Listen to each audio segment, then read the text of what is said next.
Welcome to questionnaire. నేను ఆశ. Vizag steel plant లో ఘోర ప్రమాదం 8 మంది ప్రాణాలు బలి తీసుకుంది. ఉపాధి కల్పిస్తుందని ఆశపడితే కాటికి పంపింది. ఇంత ఘోరానికి అక్కడ రాజకీయాలే కారణమా? ఒక వెలిగిన విశాఖ ఉక్కు కర్మాగారానికి దుస్థితి పట్టించింది ఎవరు? వైజాగ్ స్టీల్స్ ను అడ్డం పెట్టుకుని కోట్లు కొల్లగొట్టారా? ముఖ్యమైన యంత్రాలను సైతం ఏళ్ల తరబడి రిపేర్లు చేయలేదా? నిపుణులైన సిబ్బందిని తొలగించడమే శాపంగా మారిందా? కార్మికుల సంఖ్య తగ్గడం కూడా ఒక కారణమేనా? ఇక మీదట తన రంగంలోకి దిగుతానంటూ హామీ ఇచ్చారు ఉప ముఖ్యమంత్రి పవన్ కళ్యాణ్. సమస్యల నుంచి పారిపోనని పరిష్కార మార్గం కనుక్కుంటామని చెప్పారు ఆయన. ఉక్కు కర్మాగారంలో ఘోర ప్రమాదంపై ఇప్పటికే ప్రభుత్వం 3-man కమిటీ కూడా ఏర్పాటు చేసింది. దాని గురించి మనం మాట్లాడుకున్నాం కూడా. ఒక్కో ప్రభుత్వం ఒక్కో విధానంతో ముందుకు వెళ్లడమే సమస్య జటిలానికి దారితీసిందా? ఇంత ఘోర ప్రమాదం తర్వాతైనా యాజమాన్యం సీరియస్ గా స్పందిస్తుందా? వైజాగ్ స్టీల్స్ కు పూర్వ వైభవం సాధ్యమేనా?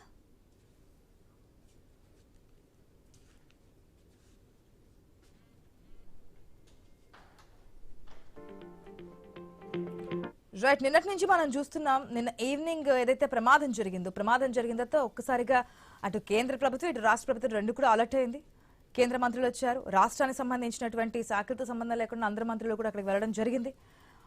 కేంద్ర సహాయ మంత్రి శ్రీనివాస్ వర్మ కూడా అక్కడికి వచ్చారు, పరిస్థితిని సమీక్షించారు. స్టిల్ నా ఇప్పుడు కూడా అక్కడే ఉన్నటువంటి సిచ్యువేషన్. ఉదయం కొన్ని గంటల ముందే పవన్ కళ్యాణ్తో పాటు నారా లోకేష్ కూడా అక్కడికి వచ్చారు. మృతుల కుటుంబ సభ్యులను పరామర్శించారు. క్షతగాతులను కూడా హాస్పిటల్కి వెళ్ళి పరామర్శించారు. ఏదైతే లోకేష్ కూడా చెప్పారు నెక్స్ట్ టైం ఇట్లాంటి జరగకుండా ఉండేందుకు చర్యలు తీసుకుంటామని చెప్పారు. పవన్ కళ్యాణ్ కూడా సేమ్ సిచ్యువేషన్, ఇక మీద నేనే రంగంలోకి దిగుతాను, ఇటువంటి ఘటనలు చోటు చేసుకోకుండా చూస్తాము అని. దాదాపుగా ఈ మధ్యకాలంలో ఇంత ఘోర ప్రమాదం ఎక్కడ చోటు చేసుకోలేదు. అది కూడా స్టీల్ ప్లాంట్లో చోటు చేసుకోవడము, ఇంతమంది ప్రాణాలు పోవడము అనేది నిజంగానే ఒక దిగ్భ్రాంతికర అంశం అని చెప్పొచ్చు. ఇక్కడ ఒకటే కాదు, అంటే ఒక గుడ్ న్యూస్ అని అనుకోవచ్చు, ఒక పెద్ద ప్రమాదం తప్పిందని అనుకోవచ్చు. SMS 1 కంటే ముందు SMS 2లో జరిగింది ఇన్సిడెంట్, హాఫ్ అన్ అవర్ ముందు. అది కూడా ఇదే స్థాయిలో జరుగుంటే కనుక ఈ రోజు మృతుల సంఖ్య లేదంటే ప్రమాద తీవ్రత అనేది ఏ స్థాయిలో ఉంటుందో ఒకసారి అంటే ఆలోచిస్తేనే భయంగా అనిపిస్తున్నటువంటి సిచ్యువేషన్.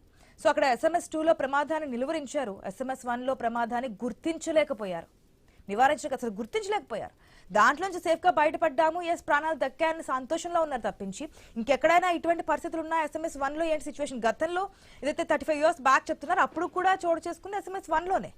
సో అప్పుడు కూడా ఇదే సిచ్యువేషన్, ఇప్పుడు మళ్ళీ ఇది రిపీట్ అవుతోంది. ఎందుకు? నేను మళ్ళీ చెప్తున్నా, టెక్నాలజీ ఇంత ముందుకు వెళ్తున్నప్పుడు ఎక్కడెక్కడో ట్రీట్మెంట్లు చేస్తున్నారు, అంతరిక్షంలోకి వెళ్ళి ఎట్లా నివాసం ఉండాలనేది కనుక్కుంటున్నారు. ఇటువంటి సందర్భంలో అక్కడ ఉన్నటువంటి సేఫ్టీ ప్రికాషన్స్ ఏది ఇండికేషన్స్ కూడా మనం ఇప్పుడు ఒక వెహికల్లో వెళ్తున్నాం, 2 wheelers కావచ్చు, 4 wheelers కావచ్చు, అది ఏదైనా చిన్న టెక్నికల్ ఇష్యూస్ మనకి ఇండికేషన్ కనిపిస్తుందిగా, ఇది టెక్నికల్ ఇష్యూ ఉంది, వెంటనే చెక్ చేసుకోండి, వెంటనే రిపేర్ చేయించండి అని చెప్పి. సో ఇంత పెద్ద వ్యవస్థ ఉన్నప్పుడు, స్టీల్ ప్లాంట్లో ఇంతమంది కార్మికులు పనిచేస్తున్నప్పుడు ఎందుకు మనం టెక్నాలజీని యూజ్ చేసుకోలేకపోతున్నాం? ఒక మిషన్ సంబంధించి ఏదైనా తేడా వస్తున్నప్పుడు లేదంటే కనుక అక్కడ కార్మికులు గుర్తించినప్పుడు వెంటనే యాక్షన్ తీసుకోవాలి కదా. మినిమం మెయింటెనెన్స్ అనేది ఉండాలి కదా. మెయింటెనెన్స్ లేకపోవడమే ఇంతటికి ప్రమాదానికి కారణంగా అయితే ప్రెసెంట్ వస్తున్నటువంటి ఇన్ఫర్మేషన్ అయితే మనకు తెలుస్తోంది. మాట్లాడదాం. మనతో పాటు రామకృష్ణ గారు కూడా ఉన్నారు, టీడీపీ నాయకులు. Good afternoon sir. రామకృష్ణ గారు, చాలా బాధతో మాట్లాడుతున్నాం ఈరోజు.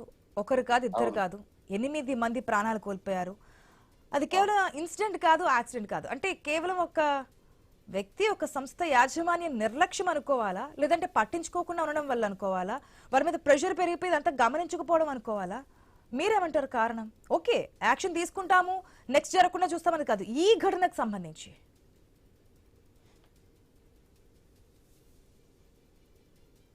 ఆశా గారు నమస్తే అండి. ఇలాంటి విషాదకరమైన దుర్ఘటన జరగడం అత్యంత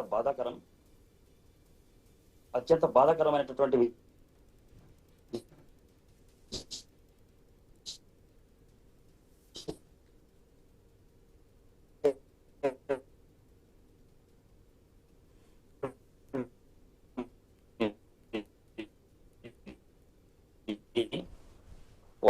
మృతుల కుటుంబంలో. చెప్పండి రామకృష్ణ గారు, ఒక్కసారి మీ సిగ్నల్ చెక్ చేసుకోండి, ఎందుకంటే మీ వెర్షన్ కూడా మేము వినాలి, ప్రజలు కూడా తెలుసుకోవాలి, భవిష్యత్తులో ఎటువంటి యాక్షన్ తీసుకుంటున్నారని. వైజాగ్ స్టీల్ ప్లాంట్ లో ఇలాంటి దుర్ఘటన జరగడం చాలా అత్యంత బాధాకరమైనటువంటి విషయం. ప్రభుత్వం చాలా స్పష్టంగా ఇప్పటికే స్పందించి కేంద్ర రాష్ట్ర ప్రభుత్వాలు అక్కడికి చేరుకోవడం, ఉప ముఖ్యమంత్రి గారు, మంత్రి లోకేష్ గారు అక్కడికి చేరుకోవడం జరిగింది. జరిగినటువంటి ఘటన గురించి చాలా స్పష్టంగా తెలుసుకుంటున్నారు. 100కి 200% భవిష్యత్తులో ఇలాంటివి జరగకుండా చర్యలు తీసుకోవడానికి మా ప్రభుత్వం ఎప్పుడు కట్టుబడి ఉంది. ఇప్పుడు మీరు అవి కాకుండా ఎందుకు జరిగిందో ఆ కారణాలు తెలుసుకోమంటున్నారు. ఖచ్చితంగా అధికారిక విచారణ తర్వాత ఏదైతే తప్పు జరిగిందో, ఏ లోపంతో ఈ తప్పు జరిగిందో తెలుసుకొని మనం ఖచ్చితంగా ఇంకేదైతే పునరావృతం కాకుండా చూసుకునే బాధ్యత ఈ ప్రభుత్వం తీసుకుంటుందండి. చాలా మంది సిబ్బందిని కూడా తొలగించారు. ఉన్నటువంటి సిబ్బందిపై ఒత్తిడి పెరిగిపోయింది, దానికి కూడా రీజన్ అంటున్నారు. టెక్నికల్ టీం ఏదైతే ఉంటుందో వాళ్ళు లేరు అని చెప్తున్నారు. నిజమేనా, వాస్తవమేనా? అంటే టెక్నాలజీ పెరిగే కొద్దీ హ్యూమన్ సిస్టమ్ ని తగ్గించుకొని వస్తాం మనం సహజంగా. అందులో భాగంగా అందుకే నేను అంటున్నాను, పూర్తి స్థాయిగా అధికారిక విచారణ జరిగిన తర్వాత పూర్వపరాలను పరిశీలిస్తే స్పష్టంగా అర్థమవుతుంది. ఆ తర్వాత యాజమాన్యాన్ని తప్ప, ఇంకొకరు తప్ప, మరొకరు తప్ప అనేటటువంటి విషయాన్ని తెలిసిన తర్వాత ఖచ్చితంగా ఈ ప్రభుత్వం కఠినమైన చర్యలు తీసుకుంటుంది. అందులో ఎటువంటి డౌట్ లేదు. ప్రమాదం జరిగింది అది కాదు కదా, ఇప్పటికే చాలా అంటే చిన్న చిన్న ఘటనలు చోటు చేసుకునే మనం చూసాం. రామకృష్ణ గారు, ఇదే ఫస్ట్ టైం కాదు స్టీల్ ప్లాంట్ లో ప్రమాదానికి సంబంధించి మనం మాట్లాడడం, కానీ ఇంత స్థాయిలో జరగడం అనేది మొదటిసారి అంటున్నాం. ఎందుకు మొదటి నుంచి? అంటే ఇక్కడ ఏదైనా యాజమాన్య నిర్లక్ష్యమా, ప్రైవేటీకరణ నుంచి అంటే ప్రైవేటీకరణ అనేది ఒక ఉద్యమం కింద సాగింది కాబట్టి లేదు ప్రైవేటీకరణ చేయట్లేదని చెప్పి ఒక అనౌన్స్మెంట్ ఇచ్చారు, కాస్త ఓటనిచ్చారు. కాకపోతే లోపల స్టీల్ ప్లాంట్ లోపల జరుగుతున్నటువంటి విషయాలకు సంబంధించి కానీ, అక్కడ కార్మికులు తీసుకోవాల్సినటువంటి సేఫ్టీ ప్రికాషన్స్ విషయంలో కానీ, అక్కడ మెటీరియల్ ఏదైతే యంత్రాలు ఉంటాయో యంత్రాల విషయంలో కానీ మినిమం ప్రికాషన్స్ తీసుకోవట్లేదు. అందుకే ఇంతమంది ప్రాణాలు బలైపోయాయి ఈ రోజు అంటున్నారు. చాలా దురదృష్టకరం అండి. అది SMS పేలిపోవడం, ఆ లావ బయటికి రావడం, ఇంత పెద్ద స్థాయిలో ప్రమాదం జరగడం అత్యంత దురదృష్టకరం. ఏదైతేనేమి అధికారిక విచారణ చేపట్టిన తర్వాత ఖచ్చితంగా ప్రభుత్వం చాలా సీరియస్ గా ఉండి ఇప్పటికే కేంద్ర రాష్ట్ర ప్రభుత్వాలు స్పందించి వాళ్లకు కుటుంబానికి అండగా నిలబడే ప్రయత్నం చేస్తున్నాం. భవిష్యత్తులో ఖచ్చితంగా ఆ జరిగిన తప్పుకి మనం బాధ్యత తీసుకొని ఖచ్చితంగా చేసే ప్రయత్నం అయితే చేస్తామండి. కేంద్ర రాష్ట్ర ప్రభుత్వాలు సాయం అంటున్నారు. కేంద్ర ప్రభుత్వ సాయం సంబంధించి నిన్న కేంద్ర మంత్రి కుమారస్వామి అనౌన్స్ చేశారు. 10 లక్షల పరిహారం సంబంధించి, విద్యకు సంబంధించి, ఉద్యోగానికి సంబంధించి, షెల్టర్ కి సంబంధించి ఇవన్నీ మాట్లాడారు.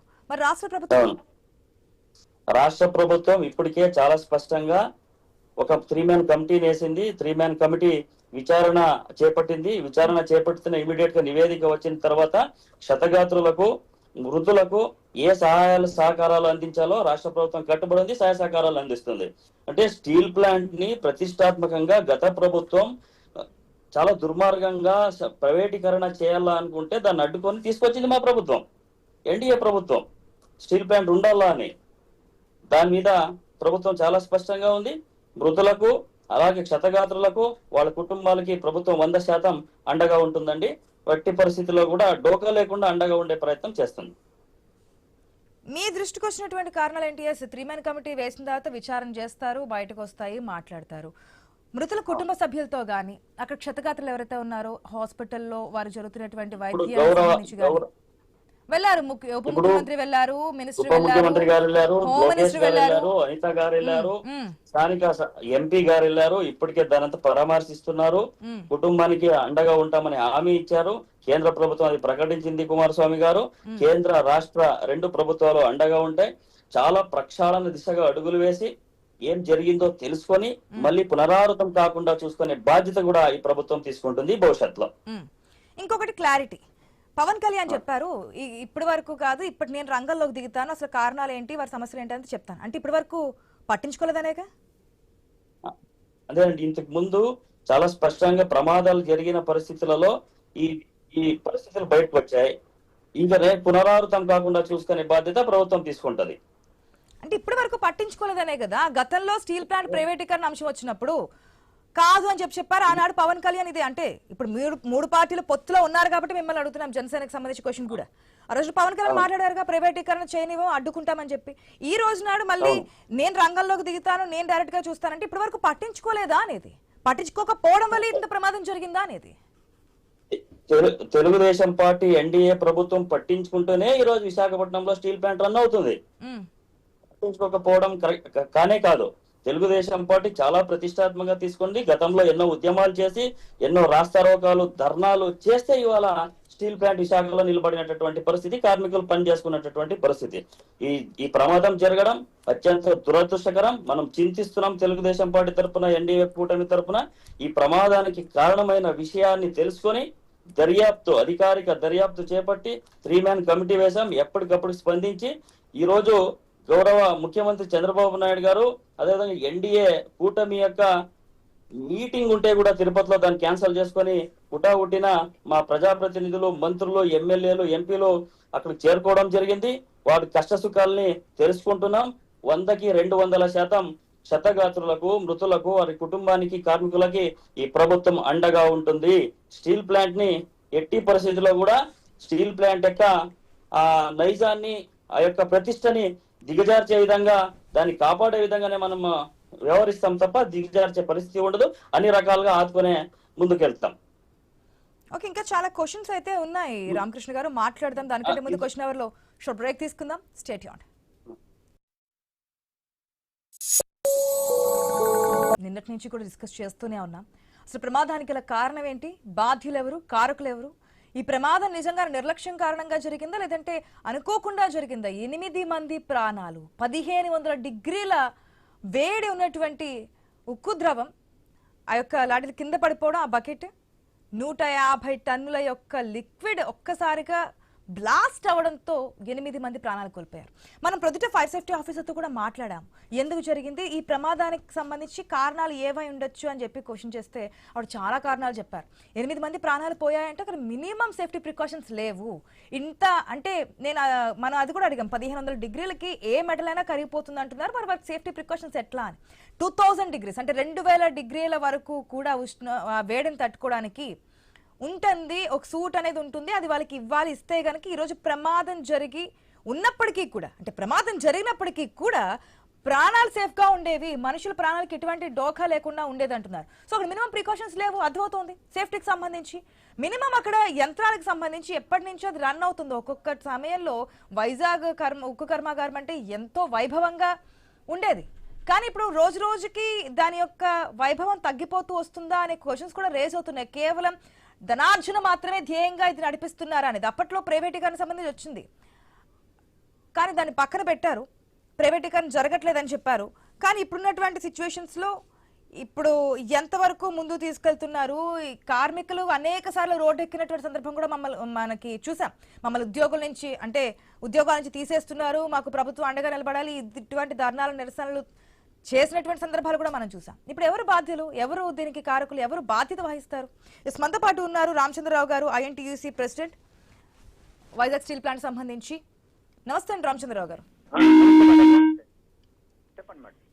రామచంద్రరావు గారు, మీరేమంటారు? అంటే మేము పట్టించుకుంటున్నాము, ఇక మీద ఇంకా గట్టిగా మేము ఫోకస్ చేస్తాం అంటుంది కేంద్ర రాష్ట్ర ప్రభుత్వాలు రెండు కూడా. అసలు ఏంటి ప్రమాదానికి కారణం ఏమనుకోవచ్చు? మేడం, పూర్తిగా స్టీల్ ప్లాంట్ అనేది ఒక బంగారు పాటు ఇంటర్నేషనల్ స్టాండర్డ్ తో నడుస్తున్న ఈ స్టీల్ ప్లాంట్ ని వీళ్ళు ప్రైవేట్ పరం చేయాలని 2021 కేంద్ర ప్రభుత్వం నిర్ణయించిన దగ్గర నుంచి పెద్ద ఉద్యమం చేస్తున్నాం, అన్ని యూనియన్లు, ప్రజా సంఘాలు కలిపి. దాని వల్ల ఈ రోజు వరకు కూడా ప్రైవేటీకరణ శాఖ ఆపారు. ఎన్నికల ముందు కూడా కూటమి ప్రభుత్వం చంద్రబాబు నాయుడు గారు కానీ, పవన్ కళ్యాణ్ గారు కానీ, లోకేష్ గారు కానీ స్టీల్ ప్లాంట్ కాపాడుతాం అంటేనే విశాఖపట్నం జిల్లాలో కాదు ఉత్తరాంధ్రలోనే భారీ మెజార్టీతో వాళ్ళు టీడీపీ కూటమి ప్రభుత్వం గెలిచిన తర్వాత ప్యాకేజ్ అయితే ఒకటి వచ్చింది. ఆ ప్యాకేజ్ అనేది కేంద్ర ప్రభుత్వం 11,000 కోట్లు ప్యాకేజ్ ఇచ్చి, ఆ ప్యాకేజ్ ముసుగులో మొత్తం సుమారు 8,000 మంది కార్మికులు తొలగించడం వల్ల ఈరోజు ప్రమాదాలు జరుగుతున్నాయి. Skill man power, skill workers, skill engineers ను కూడా బయట తొలగించింది. 6,000 మంది కాంట్రాక్ట్ కార్మికులకి 5,000 మంది పర్మనెంట్ వల్ల ఈ రోజు గత 35 సంవత్సరాలు బట్టి ఏదైతే ఒక సేఫ్ సైడ్ గా. కాకపోతే రామచంద్రరావు గారు, ప్రభుత్వాలు ఏం చెప్తున్నాయి? మేము కేంద్ర ప్రభుత్వం కూడా, నేను కుమారస్వామి వచ్చిన ఏం చెప్పారు కేంద్ర మంత్రి, మేము ఇప్పటి వరకు సపోర్ట్ చేస్తాం, ఇంకా మేము కేంద్ర ప్రభుత్వం తరపు నుంచి వైజాగ్ స్టీల్ ప్లాంట్ కి అన్ని రకాలుగా మేము సహాయపడతాము, అన్ని రకాలుగా మేము ముందుకెళ్ళడానికి మా వంతు సహాయం, అంటే కేంద్ర ప్రభుత్వం సపోర్ట్ చేస్తుందని చెప్పి కుమారస్వామి చెప్పారు.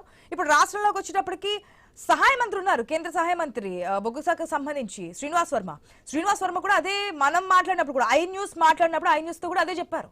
లేదు, ఇప్పటి వరకు ఏదైనా చిన్న చిన్న సమస్యలు ఉన్నా మళ్ళీ మేము రెక్టిఫై చేస్తాము, తప్పకుండా మేము వైజాగ్ స్టీల్ ప్లాంట్ లో ఏదైనా లోపాలున్నా అది భద్రతకు సంబంధించి కావచ్చు, లేదంటే కనుక సేఫ్టీ ప్రికాషన్స్ సంబంధించి కావచ్చు, మినిమం మెయింటెనెన్స్ విషయంలో కావచ్చు, కార్మికుల యొక్క ప్రాణాలకు సంబంధించి ఏదైనా కావచ్చు, ప్రతి దాంట్లో మేము ముందుంటాం. టెక్నాలజీని కూడా యూజ్ చేసుకుని ముందుకెళ్లే ఆస్కారం ఉంటే కనుక దాన్ని కూడా దీంట్లో ఇన్వాల్వ్ చేస్తామని చెప్పి శ్రీనివాస్ వర్మ ఐన్యూస్ తో మాట్లాడినటువంటి సిచ్యువేషన్ కూడా మనం చూసాం. మరోపక్క రాష్ట్ర యంత్రాంగ మంత్రులు కూడా అక్కడే ఉన్నారు. సీఎం చంద్రబాబు కూడా కలెక్టర్లతో మాట్లాడుతున్నారు. అక్కడ ఎవ్రీ మినిట్ ఏం జరుగుతుంది ఏంటి అని చెప్పి సమీక్షలు చేస్తూ ఉన్నారు. ఉదయం మనం చూసాము అటు డిప్యూటీ సీఎం పవన్ కళ్యాణ్ బాధితులతో మాట్లాడినటువంటి సిచ్యువేషన్. అదేవిధంగా మంత్రి నారా లోకేష్ కూడా అక్కడికి చేరుకున్నారు. ఎప్పుడైతే మంత్రి నారా లోకేష్ అక్కడికి చేరుకున్నారో వెంటనే అక్కడ ఉన్నటువంటి మిగిలిన పార్టీల వారు అక్కడ నష్టపరిహారం సంబంధించి క్వశ్చన్ చేస్తూ ఉన్నారు. 25,000 అనేది కాదు, ₹1 కోటి ఇవ్వాలని. అప్పుడు కూడా ఆయన చెప్పారు, నేను డబ్బుల గురించి మాట్లాడడానికి రాలేదు, బాధ్యతలను పరామర్శించడానికి వచ్చాను, ప్రమాదం ఏ విధంగా జరిగింది, ఇంకొకసారి జరగకుండా ఎటువంటి చర్యలు తీసుకోవాలనేది. సేమ్ సిచ్యువేషన్ మనకి పవన్ కళ్యాణ్ కూడా అదే సమాధానం చెప్పారు. ఇప్పటి నుంచి నేను రంగంలో దిగుతాను, నేనే స్ట్రైట్ ఫార్వర్డ్ గా ఏదైతే సమస్యలు ఉన్నాయో అది కార్మికులను అడిగి తెలుసుకుంటానని చెప్పి చెప్తున్నటువంటి సిచ్యువేషన్స్ కనిపిస్తున్నాయి. బట్ ప్రభుత్వం నిజంగానే పట్టించుకుంటుందా అనే దానికి ఇప్పుడు ప్రశ్నలు వస్తున్నాయి. ఎస్ రామచంద్రరావు గారు. మేడం, ఇది ప్రభుత్వం చెప్పింది ఒకటి, ఒక కేబినెట్ మంత్రి గారు చెప్పింది ఒక్క విషయం కూడా ఇంప్లిమెంట్ కాలేదు. గత 1.5 years నుంచి కూడా కార్మిక సమస్యలు నేను అడ్రస్ చేస్తానని చెప్పి 4 నెలల జీతాలు బకాయిలు ఉన్నారా, జీతాలు ఇవ్వమని 1.5 years బ్యాక్ ఇస్తానని చెప్పి ఈ రోజు వరకు చేయలేదు. అలాగే VRS గా తీసిన చాలా మంది పంపించి వాళ్ళకి అమౌంట్ చెల్లించలేదు. అలాగే లోపల అందరికి 12 గంటలు డ్యూటీ చేశారు. క్యాంటీన్లన్నీ కూడా మూయించారు, క్యాంటీన్లు తీశారు. ఒక డిపార్ట్మెంట్ లో ఒక 30 పనిచేసిన కార్మికులు తీసి ఇంకో డిపార్ట్మెంట్ మీరు వాళ్ళకి ట్రాన్స్ఫర్ చేయడం వల్ల ఈ యొక్క టెక్నాలజీ కానీ ఎక్స్పీరియన్స్ అంతా పోయి కొత్త డిపార్ట్మెంట్ పనిచేయాల పరిస్థితి వస్తుంది. మొత్తం ప్లాంట్ నాశనం చేశారు. మేము ఏ స్టేజ్ మీద చెప్పడానికి సిద్ధంగా ఉన్నాం. దీన్ని పూర్తిగా కేంద్ర ప్రభుత్వం యాజమాన్యం ఏం చెప్తుందంటే, కేంద్ర ప్రభుత్వం ఆర్డర్స్ మీకు ఈ విశాఖపట్నం స్టీల్ ప్లాంట్ లో 7 million టన్నులు కెపాసిటీ స్టీల్ ప్లాంట్ 30,000 మంది ఉద్యోగం ఉండాలని చెప్పి అప్పుడు 1980లో ఉన్న టెక్నాలజీ వాళ్ళందరూ కూడా DPR తయారు చేస్తే దాని ప్రకారం అప్పుడు జాయిన్ చేసుకున్నారు ఈ 30,000 మందిని. కానీ ఇప్పుడు ఏమంటే మేము ప్యాకేజ్ ఇచ్చాం కాబట్టి ఇందులో ఫైనాన్స్ నుంచి చెప్పారు 50% మ్యాన్ పవర్ తగ్గించాలంటే 6,000 మంది కాంట్రాక్ట్ కార్మికులు తొలగించడం వల్ల గత 35 ఏళ్ళు బట్టి కూడా కాంట్రాక్ట్ కార్మికులు మెయింటెనెన్స్ చేయడం వల్ల ఈ రోజు ప్లాంట్ బ్రహ్మాండంగా నడిచింది వంట వరకు. గత 1.5 years నుంచి కూడా ప్రమాదాలు జరుగుతున్నాయి. రా మెటీరియల్ సరి సప్లై లేదు, కార్మికులు జీతాలు ఇవ్వట్లేదు, చాలా ఇబ్బంది పడుతున్నారు. మీరు ఎవరైనా వచ్చి ఈ విశాఖపట్నం స్టీల్ ప్లాంట్ గేట్ దగ్గర వచ్చి కార్మికులు వాళ్ళు ఇంటర్వ్యూ చేయండి, వాళ్ళు వాస్తవాలు చెప్తారు. మేము ఒక యూనియన్ నాయకులు రామచంద్రరావు గారు, అక్కడ మినిమం మెయింటెనెన్స్ జరుగుతుందా? లోపల మెయింటెనెన్స్ అంతా కూడా జరుగుతుంది అంటున్నారు. మీకు సేఫ్టీ ప్రికాషన్ సంబంధించినటువంటి గైడ్ లైన్స్ అన్ని కూడా మేము యథాతథంగా పాటిస్తున్నాం అంటున్నారు. ఏం జరుగుతుంది లోపల ఉన్నటువంటి సిచ్యువేషన్ ఏంటి? తప్పు మేడం, అదంతా పచ్చి అబద్ధం అని చెప్తున్నా కదా. నేను INTUC ప్రెసిడెంట్ గా 40 సంవత్సరాలు ఇక్కడ పనిచేస్తున్నాను. అది శుద్ధ తప్పు. అది నేను ఎక్కడ ఏ స్టేజ్ మీదకైనా యాజమాన్యం డైరెక్ట్ మాట్లాడడానికైనా మేము సిద్ధంగా ఉన్నాం. మాతో మాట్లాడమాల్సింది. ఈ 1.5 years నుంచి కూడా యూనియన్ అని కూడా పక్కన పెట్టేసి వన్ సైడ్ గా యాజమాన్యం ఏకపక్షంగా తీసుకుని సేఫ్టీ మీటింగ్ లేవు, సేఫ్టీ కమిటీలు లేవు, ప్రొడక్షన్ కమిటీలు లేవు, అన్ని బంద్ చేసి యూనియన్ కార్మికులు ఒకప్పుడు కంబైన్ గా కూర్చొని ఒక కమిటీ నుండి ఆ కమిటీలు కూడా రన్ అవ్వట్లేదు. ఈ ప్యాకేజ్ ఇచ్చిన దగ్గర నుంచి చాలా చాలా ఎంత దారుణంగా ఉందంటే లేబర్ లాస్ అన్ని వైలేట్ చేశారు, DP గైడ్లైన్ వైలేట్ చేశారు. దీని మీద మేము కోర్టు కూడా వెళ్ళాము, లేబర్ కోర్టు నిన్న హైదరాబాద్ లో వచ్చాము మేము. కాబట్టి ఇవన్నీ కూడా సెంట్రల్ గవర్నమెంట్ చెప్పేది కానీ అధికారులు చెప్పేది కానీ యాజమాన్యం చెప్తే అంత శుద్ధ తప్పు అని చెప్పి యూనియన్ లీడర్ గా INTUC ప్రెసిడెంట్ గా నేను చెప్తున్నాను మేడం. లోపల కార్మికులు వేసుకోవడానికి సూట్స్ కూడా ఉంటాయి. ఒకవేళ ఇన్ కేస్ అంటే ప్రమాదాలు మనం చెప్పలేము కాబట్టి ఎంత జాగ్రత్తలు తీసుకున్నా, ఒకవేళ ప్రమాదం జరిగినా ప్రాణాలు కోల్పోకుండా ఉండడానికి కార్మికులందరికీ ఒక సేఫ్టీ సూట్ అనేది ఇవ్వడం జరుగుతుంది. అటువంటి సూట్స్ ఏమైనా ఇస్తున్నారండి? ఉన్నాయా లోపల? షూస్ ఉన్నాయి, షూస్ అది కామన్, షూస్ పని. ఇప్పుడు ఈ మెటల్ ఉంది, ఈ మెటల్ నిన్న బ్లాస్ట్ అయింది, అది 1600 సెంటిగ్రేడ్.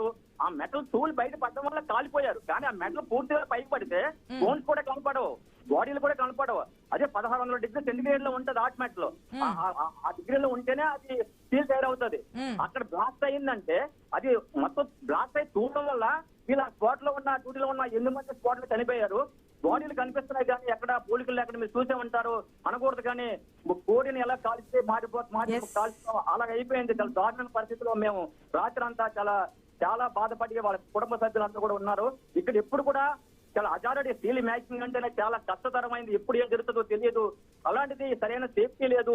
సేఫ్టీ మెటీరియల్ తగ్గించారు, సేఫ్టీ డిపార్ట్మెంట్ తగ్గించారు, సేఫ్టీ నామ్స్ పాల్గొకుండా ఓన్లీ ఉత్పత్తి లాభం అంటున్నారు. ఆ లాభాలు వస్తాయి కానీ ఐరన్ ఓర్ మైన్స్ లాభం వల్ల నష్టాలు వస్తుంది. ఒక టన్నుకి అన్ని స్టీల్ ప్లాంట్ కంటే 5,000 రూపాయలు ఎక్కువ ఐరన్ ఓర్ పూని NMDC కొండ వల్ల మనకు నష్టాలు వస్తుంది తప్ప కార్మికులు అన్ని స్టీల్ ప్లాంట్ల కంటే మంచి పారామీటర్స్ మంచి అన్ని కూడా నెంబర్ 1 లో వైజాగ్ స్టీల్ ప్లాంట్ ఉంది. అందుకనే అన్ని ప్రైవేట్ కంపెనీలు కూడా విశాఖపట్నం స్టీల్ ప్లాంట్ టెండర్ వేస్తే మేము పట్టుకెళ్ళిపోతామని ఒక ఆదాని, అంబానీ, పోస్కో, అలాగే జిందాలు, టాటా వాళ్ళు రెడీగా ఉన్నారు. ఎందుకంటే ఇలాంటి స్టీల్ ప్లాంట్ సముద్ర తీరం ఉన్న స్టీల్ ప్లాంట్ ఎక్కడ దేశంలో లేదు. ఈ స్టీల్ ప్లాంట్ అన్ని రకాల అడ్వాంటేజ్ ఉంది. 20 మిలియన్ టన్నులు కూడా కెపాసిటీ పెంచుకునే ల్యాండ్ ఉంది, 20,000 ఎకరాల ల్యాండ్ ఉంది. అది కన్నేసి ఇది నమ్మరాల కుట్రతోటే రకరకాలుగా స్టీల్ ప్లాంట్ ఏమి పనిచేయట్లేదు. ఇప్పుడు అధికార యంత్రాంగం అంతా దిగొచ్చింది కదా, అటు కేంద్ర ప్రభుత్వం నుంచి కేంద్ర మంత్రి వచ్చారు, కేంద్ర సహాయ మంత్రి వచ్చారు. అంటే కేంద్ర సహాయ మంత్రి మన స్టేట్ లో ఉంటారు కాబట్టి ఏపీకి సంబంధించి సీఎం కూడా నిన్నటి నుంచి కాంటాక్ట్ లో ఉన్నారు, కలెక్టర్ ని పంపిస్తున్నారు, డిప్యూటీ సీఎం వచ్చారు, మినిస్టర్స్ వచ్చారు, ప్రతి ఒక్కరు. మేడం గారు ఇక్కడ పక్కన లోకేష్ గారు ఉన్నారు, పక్కకు వచ్చి మాట్లాడుతున్నాను. లోకేష్ గారు స్పాట్ లోనే ఉన్నారు. ఇక్కడ ఏదో ఇన్సిడెంట్ జరిగిందో అక్కడికి వచ్చారు, ఎస్ఎన్ఎఫ్ వచ్చారు. అదే కొంచెం తర్వాత నేను మాట్లాడతాను. ఎందుకంటే నేను మీరు ఫోన్ అని చెప్పాను వచ్చాను. మీ ప్రాబ్లమ్స్ అన్ని వినడానికి ప్రభుత్వం సిద్ధంగా ఉందా? ఇప్పుడు ఇంతవరకు ఏం వినలేదు, మేము చెప్పినా వినలేదు. రాత్రి మంత్రి గారు కూడా చెప్పాను, నేను పక్కనే క్యాబినెట్ ఆయనతో నేను ఉన్నాను, అన్ని విజిల్స్ కూడా ఆయన పక్కనే ఉన్నాం. చెప్తే మాట్లాడదాం, ఫస్ట్ దీని మీద చూద్దాం, తర్వాత మాట్లాడదాం తప్ప క్యాబినెట్ మంత్రి చెప్పింది కూడా ఇక్కడ అధికారులు కానీ చీఫ్ సెక్రటరీ కానీ చేయట్లేదు మేడం. దీనివల్ల పూర్తిగా మీ కేంద్ర ప్రభుత్వం ఒత్తిడి వల్ల మేము చేస్తున్న యాజమాన్యం చెప్తుంది, కానీ పూర్తిగా ఈసారి ప్రభుత్వం చెప్తోంది కదా మేము తప్పకుండా వింటామని చెప్పి. మీ యొక్క డిమాండ్స్ ఏదైతే ఉన్నాయో, లోపల జరుగుతున్నటువంటి సమస్యలు ఏదైతే ఉన్నాయో అవన్నీ కూడా ప్రభుత్వం వింటాము, మరొకసారి ప్రమాదం జరగకుండా చూస్తామంటున్నారు. కాబట్టి ఒకసారి చెప్పి చూడండి, ప్రభుత్వం వినకపోతే కనుక తప్పకుండా మరొకసారి ప్రభుత్వం మీద. ఇప్పుడు మేము చెప్పింది వినలేదు, ఇప్పుడు ప్రమాదం జరిగింది, వాళ్ళు తీసుకురాలి. ఇప్పుడైనా సెపరేట్ అయితే ఈ ప్రమాదాలు జరగకుండా ఉంటాయి. కార్మికులు 50 పనిచేస్తారు, కార్మికులు కష్టపడి పని సిద్ధంగా ఉన్నారు. అన్ని స్టీల్ ప్లాంట్ల కంటే 700 టన్నులు పర్ యానం వచ్చేది హైయెస్ట్ ప్రొడక్షన్ ఇచ్చేది వైజాగ్ స్టీల్ ప్లాంట్ ఏంటి. కాబట్టి అన్ని పారామీటర్స్ లో కూడా నెంబర్ 1 లో ఉంది ఇక్కడ వైజాగ్ స్టీల్ ప్లాంట్. కానీ ఇవన్నీ కూడా వాళ్ళకి తప్పుడు సమాచారం ఇచ్చి రాంగ్ సీఎం గారు కూడా ఎవరు పని చేయలేదు రకరకాల చెప్పడం అనేది చాలా దురదృష్టకరం. అది అందుకే సీఎం గారిని కూడా రమ్మంటున్నాం. ఇక్కడ కార్మికులతో మాట్లాడండి, వాస్తవాలు తెలుసుకోండి. అధికారులు చెప్తుంది కాదు, వన్ సైడ్ గా మీరు అధికారులు పిలిపించుకొని మాట్లాడడం కాదు. కార్మికుల దగ్గరికి వచ్చి కార్మికుల ద్వారా సమస్య పరిశీలించండి. మీరు అక్కడే ఉన్నారుగా, డిప్యూటీ సీఎం ఉన్నారు, మినిస్టర్స్ కూడా వచ్చారు, మీ పక్కనే ఉన్నారంటున్నారు. మాట్లాడండి, మీ సమస్యలు తెలియజేయండి. మరొకసారి ఇటువంటి ప్రమాదాలు జరగకుండా ఉండడానికి ఎటువంటి చర్యలు తీసుకోవాలనేది క్లియర్ కట్ గా ఎక్స్ప్లెయిన్ చేయండి. లోపల జరుగుతున్నటువంటి పరిస్థితులను కూడా వివరించండి. మరొకసారి ఇటువంటి ప్రమాదం జరగకూడదు. అట్ ద సేమ్ టైం ఇంతమంది ప్రాణాలు కోల్పోకుండా తీసుకోవాల్సిన చర్యలు కూడా ప్రభుత్వం తీసుకోవాలని చెప్పి కోరుకుందాం. Thank you so much debate లో పార్టిసిపేట్ చేసినందుకు రామకృష్ణ గారు, అదేవిధంగా రామచంద్రరావు గారు. ఇది వాటి question hour. Keep watching I News. మీతోనే మీ వెంటే.